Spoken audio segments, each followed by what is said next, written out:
दोस्तों आज की मॉडर्न साइकिल्स 1 लाख से लेकर 10 लाख तक के प्राइस पर बिकती हैं और प्राइस के मामले में कई पॉपुलर मोटर बाइक्स को भी पीछे छोड़ देती हैं। लेकिन ऐसा कैसे हो सकता है? क्या साइकिल बनाना सचमुच इतना मुश्किल काम है कि इसे इतने बड़े प्राइस टैग पर बेचा जाता है या कुछ और बात है? आज की इस वीडियो में एक मॉडर्न बाइक की पूरी मैन्युफैक्चरिंग प्रोसेस को डिटेल में जानने वाले हैं। तो अगर आप भी जानना चाहते हैं तो बने रहिएगा वीडियो के अंत तक हमारे साथ।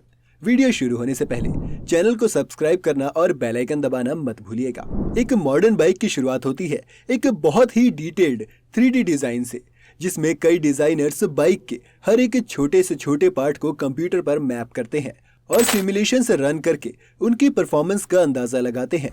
डिजाइन टीम से हरी झंडी मिलने के बाद ये बाइक आर्ट टीम के पास जाती हैं, जो कंप्यूटर पर ही इसके कलर्स और डिजाइन भी फाइनल करते हैं। इसके बाद इस डिजाइन को प्रोडक्शन के लिए भेज दिया जाता है। सबसे पहले एल्यूमिनियम के बड़े बड़े बार्स को छोटे और पर्याप्त साइज में काटा जाता है। इसके बाद इन रॉ एल्यूमिनियम ब्लॉक्स को एक CNC मशीन में भेज दिया जाता है, जहां इन एल्यूमिनियम बार्स को बहुत ही प्रिसीजन से काटा जाता है ताकि बाइक के फ्रेम में अलग अलग पार्ट्स बनाए जा सके। CNC मशीन में ही ट्यूबिंग से लेकर ब्लॉक पीसेस को पिवियट और चेनस्टे पार्ट्स के लिए बना दिया जाता है और ये सब होता है मशीन में लगे 2 माउंटिंग जिग्स की मदद से, जो खासतौर पर इन्हीं पार्ट्स के लिए डिजाइन किए गए हैं। CNC मशीन 30 मिनट तक चलती है, जिसमें इन सभी पार्ट्स को बना लिया जाता है। CNC मशीन से बाहर आने के बाद एक मैकेनिस्ट इन सभी पार्ट्स को अच्छे से ट्रिम कर देता है ताकि एक्स्ट्रा एल्यूमिनियम को हटाया जा सके। इस एक्स्ट्रा एल्यूमिनियम को आगे रिसाइकलिंग के लिए भेज दिया जाएगा, जिससे इसे फिर से फैक्ट्री में इस्तेमाल किया जा सके। ट्रिमिंग के बाद इन पार्ट्स को वेल्डिंग के लिए भेज दिया जाता है। एक 360 डिग्री रोटेट हो जाने वाली जिग्स पर इन्हें प्लेस कर दिया जाता है और वर्कर्स एक के बाद एक बहुत ही एफिशिएंट तरीके से इन पार्ट्स को आपस में वेल्ड कर देते हैं ताकि किसी भी तरह की वेस्टेज को अवॉइड किया जा सके। इस बीच में आपको फ्रेम को कुछ देर के लिए ठंडा होने के लिए भी छोड़ना होता है, वरना वेल्डिंग की हीट से इसके पिघलने की संभावनाएं हमेशा बनी रहती हैं।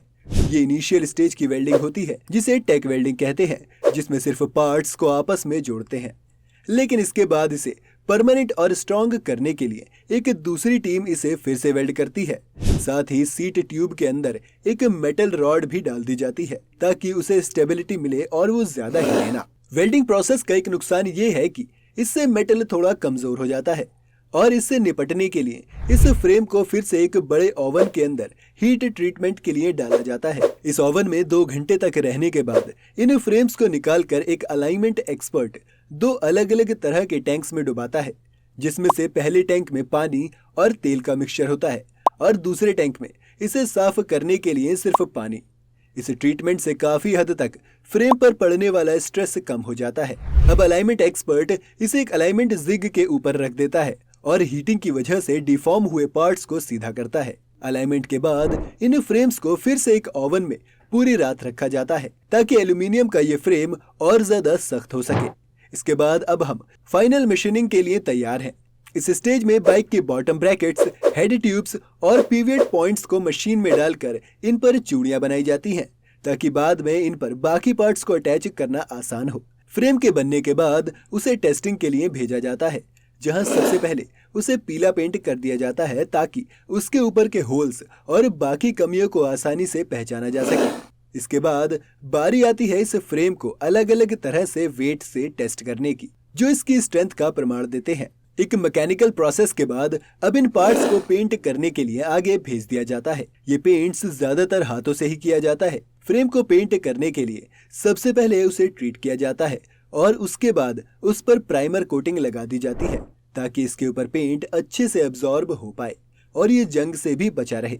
प्राइमर कोट की लेयर के बाद इसके ऊपर एक बेस कोट की लेयर डाल दी जाती है और पेंट पूरा होने के बाद उस पर डिजाइन्स और लोगो लगा दिए जाते हैं। इतना होने के बाद एक लैक्योर कोट इसके ऊपर से लगाया जाता है ताकि हर एक चीज आपस में अच्छे से चिपकी रहे, साथ ही इससे साफ करना भी आसान हो जाए। इसके बाद इन फ्रेम्स को क्वालिटी कंट्रोल टीम के पास भेज दिया जाता है, जहां सभी चीजें अच्छे से फिर चेक की जाती हैं और फाइनल स्टिकर से लगने के बाद फ्रेम को आगे भेज दिया जाता है। फ्रेम के साथ साथ एक साइकिल में उसके व्हील्स का भी बड़ा रोल रहता है और इसी वजह से इन पर भी खास ध्यान दिया जाता है।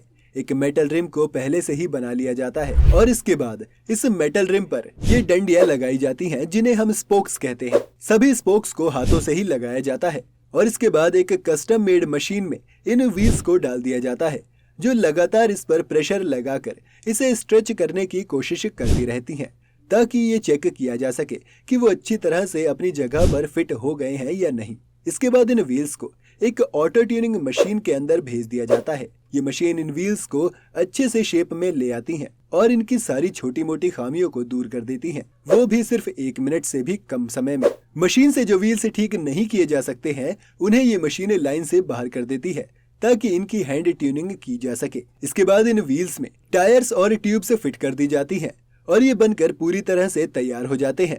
सभी इंडिविजुअल पार्ट्स को बनाने के बाद अब बारी आती है असेंबली में इन सभी पार्ट्स को जोड़कर एक बाइक बनाने की। एक असेंबली लाइन पर अलग अलग वर्कर्स इन फ्रेम्स पर केबल, व्हील्स, ब्रेक्स, हैंडल्स और बाकी पार्ट्स को फिट कर देते हैं। कुछ बाइक्स अलग एसेसरीज के साथ भी आती हैं, फिर चाहे वो कोई बैक सीट हो या फ्रंट बास्केट। और ये सभी कुछ लगने के बाद इन बाइक्स को एक बार फिर से टेस्ट किया जाता है ताकि इनकी वर्किंग प्रॉपर रहे। यहाँ से हरी झंडी मिलने के बाद ये बाइक्स पैक होकर दुनिया के अलग अलग पार्ट्स में शिप कर दी जाती हैं। तो आप देख रहे हैं ना कि आखिर कितनी ज्यादा मेहनत लगती है एक बाइक को बनाने में और कैसे बारीकी से इसके हर एक पार्ट्स पर फोकस किया जाता है। तो क्या अब आपको लगता है कि आज के समय में इनका ये बड़ा प्राइस टैग जस्टिफाइड है? अपनी राय हमें कमेंट्स में बताएं। उम्मीद है ये वीडियो देखकर आपको जरूर कुछ नया सीखने को मिला होगा। अगर आपको ये वीडियो पसंद आया हो तो वीडियो को लाइक करें और साथ ही जाते जाते चैनल को सब्सक्राइब करना भी ना भूलें।